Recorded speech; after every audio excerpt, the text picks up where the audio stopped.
Eu acho que a Unesp é a melhor experiência de universidade multicampus que existe no Brasil.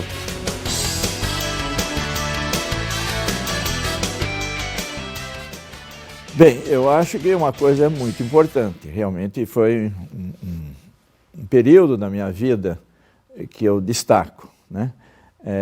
Eu me formei, logo de início, eu me casei, minha mulher já estava começando a trabalhar na então Faculdade de Filosofia, Ciências e Letras de Rio Claro, mas eu não consegui, de momento, uma posição lá em Rio Claro. Então eu fui trabalhar num outro instituto isolado, que era São José do Rio Preto. E lá eu fiquei um ano e pouco, se não me engano. A ideia era a gente perceber qual a unidade que se apresentava com melhores possibilidades de desenvolvimento e tal, e aí tentaria ir para esse lugar. Mas eu percebi que naquela ocasião, hoje não mais, mas naquela ocasião, Rio Claro que parecia ser mais promissor. E aí então eu consegui ir para Rio Claro. E em Rio Claro eu fiz toda a minha carreira acadêmica, né? Há momentos na vida em que você é mais ou menos exigido a dar sua contribuição na parte administrativa. É uma parte que não é nem sempre muito agradável, mas tem que ser feita. E eu sempre entendi que era melhor ser feita por um professor, por um pesquisador, do que uma pessoa que estivesse mais interessada na administração, nas coisas. E aí cheguei a reitor.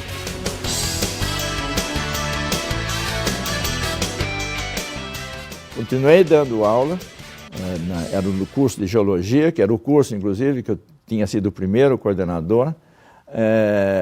A decisão do departamento foi que eu desse aula, inclusive, no primeiro ano, que era Geologia Geral, porque os alunos, muitas das vezes em que há uma evasão dos alunos, é porque os alunos entram na universidade e gostariam de ter um professor já de idade, com experiência e tal, como seu professor.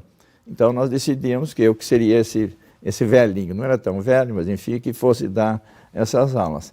Então, ao mesmo tempo que eu dava aula no primeiro ano, eu também tinha alunos de mestrado e de doutorado, né? Então, a parte de pesquisa ficou prejudicada, realmente ficou. Mas a parte de ensino foi o que me manteve ligado com o meu campus. Então, durante essa época toda, quando terminou o meu mandato, não foi nada difícil pegar minhas coisas e recomeçar a parte de pesquisa em Rio Claro. Ser reitor da Unesp, que é a experiência que eu tenho, é muito interessante. Mas é a mesma coisa que levar neto para Disney World. É uma vez na vida. Você não repete. Mas é uma experiência muito interessante, porque é uma universidade muito complicada. Complicada no sentido de que ela é distribuída. Ela pega o estado todo. Tinha vezes, quando eu ia, e o reitor, ele tem a obrigação de visitar todos os campos. Isso é muito importante. É uma espécie de Rainha Elizabeth que tem que visitar a Commonwealth, então vai para Nova Zelândia, para a Austrália, não sei o quê. Então, no meu caso, algumas vezes eu saía de São Paulo, de avião, ia até Araçatuba, aí de Araçatuba um carro de Ilha Solteira estava me esperando, então nós íamos a Ilha Solteira, depois me trazia, para você ter uma ideia do espaço que a Unesp ocupa no Estado. Então isso tem dificuldades muito específicas de ser, vamos dizer, um reitor de uma universidade que tem essa distribuição geográfica. Não é uma coisa muito fácil, não, né? Mas eu acho que foi uma experiência bastante interessante. Ainda mais no meu caso específico, que era uma fase, vamos dizer, heróica. Nós tínhamos uma série de problemas e estávamos mais ou menos começando a universidade. A universidade estava começando a se estabelecer, mais ou menos na época em que eu fui reitor.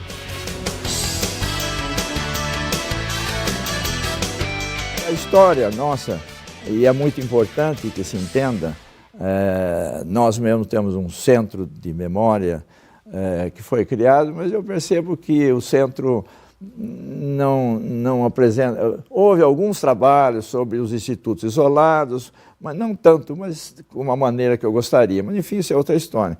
Porque o nosso passado está ligado aos institutos isolados.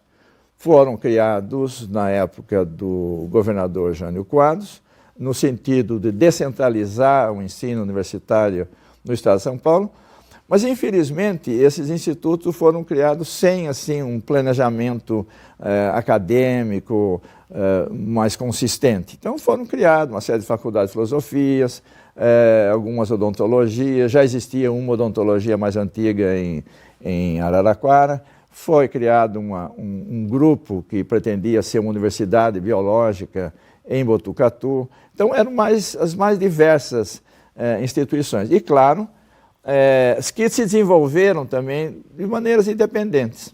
Isso aconteceu que chegou até uma certa altura que nós tínhamos um aglomerado de escolas que não se sabia direito o que fazer e se colocou na Secretaria da Educação, que é uma secretaria muito complicada. Vide as coisas que estão acontecendo hoje, no dia de hoje. Então, e aí tivemos mais problemas com essa colocação desses institutos isolados na Secretaria de Educação. Quem acabou desatando esse nó foi exatamente o professor Luiz Ferreira Martins, que era, na ocasião, o coordenador do que se chamava a CESESP, e que conseguiu, com seu prestígio e tal, fazer com que se criasse uma universidade. Eu me lembro, eu era vice-diretor do Instituto da Faculdade de Filosofia, Ciência e Letras de Rio Claro, e fui conversar com ele e falei, mas Luiz, criar uma universidade dessa maneira, todo esse serviço, você está louco, é impossível ser um reitor de uma universidade dessa. Mal sabia eu que, dali a alguns anos, eu é que teria que estar naquela situação. Então, aquele início em que os institutos isolados tinham que entender que estavam agora dentro de uma outra estrutura, não foi muito fácil, não. Aí tivemos uma famosa crise em que era mais ou menos fim do regime militar e anseios da comunidade de eleições diretas para reitor e assim por diante, e vinham as mais diversas propostas, inclusive uma muito maluca que dizia, não, vamos acabar com a universidade e depois de criar uma outra coisa. Não, essa crise foi benéfica porque dali resultou que o pessoal acordou e disse, não, peraí, não adianta a gente ficar se questionando, nós estamos dentro de uma estrutura universitária. E daí nós começamos, vamos dizer, eu tenho a impressão que o início mesmo da universidade, ela começa depois dessa crise.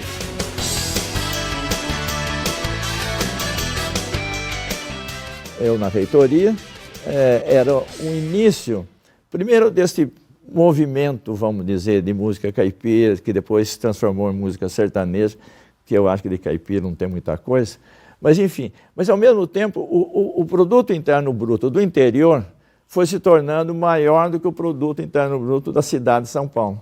Então o interior começava a aparecer, Eu lembro que uma vez eu dei uma declaração dizendo mais ou menos o seguinte, que o pessoal da Unesp tinha que assumir a sua caipirice, a sua caipirinidade, o termo que queira usar, de sentir orgulho de ser, vamos dizer, do interior, que é uma parte importante do estado de São Paulo.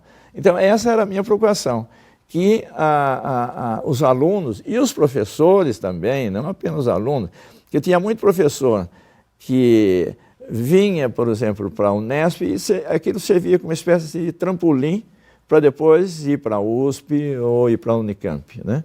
Então, essa era a preocupação. Hoje em dia, felizmente, eu vejo com muita alegria, existe uma competição esportiva chamada o Inter-Unesp, que não existe o Inter-USP e não existe o Inter-Unicamp. E é uma coisa fantástica, é fantástico até o exagero. Eu tenho netos, 3 netos, todos eles se formaram na Unesp e todos eles, ainda outro dia eu fiquei sabendo que uma delas, que já está formada, ia participar do Inter-Unesp. Então, eles têm um orgulho muito grande de pertencer, vamos dizer, a esta universidade, a essa comunidade. E isso é muito importante. Claro que eu tenho muito orgulho, porque o que eu podia, vamos dizer, me dedicar à Unesp, no sentido da procura da identidade. O primeiro reitor que teve, vamos dizer, essa nova situação de autonomia universitária, quando eu assumi, veio a autonomia universitária.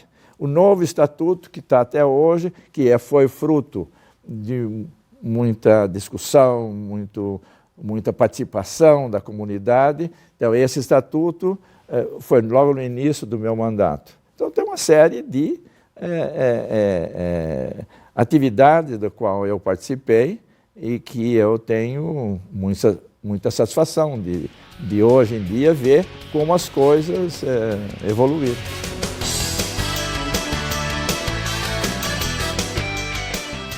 Depois desses anos todos, das dificuldades que tivemos, hoje em dia existem 3 universidades no estado de São Paulo. Então não há mais como no tempo mesmo em que eu era reitor, que existiam 2 universidades e a Unesp que estava lá tentando se apresentar. Não, hoje existe um sistema universitário paulista, constituído por 3 universidades.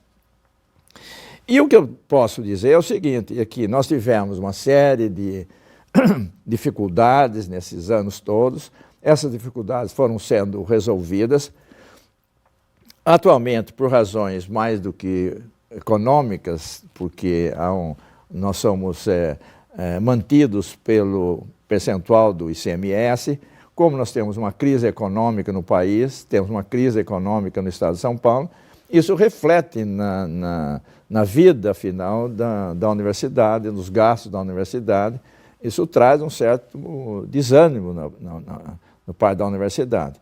Inclusive, existe uma questão discutível, que tem que ser discutida, que há um limite para o teto salarial dentro da universidade, baseado num valor mágico lá que o governador do estado recebe. Dizem que é salário, eu não sei se é um salário ou se é uma verba de representação, mas não interessa. O que interessa é que isso está achatando. E isso causa um desânimo. Claro, nós mais velhos, numa certa idade, já estamos com a vida feita, tanto pessoal como profissional e tal. Então, mesmo com um pequeno corte salarial, você consegue viver perfeitamente.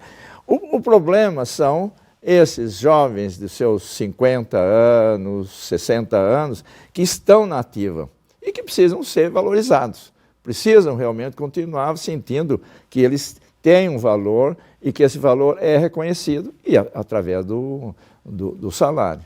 Então, a mensagem que eu posso dizer é que não desanimem, porque nós temos que continuar lutando.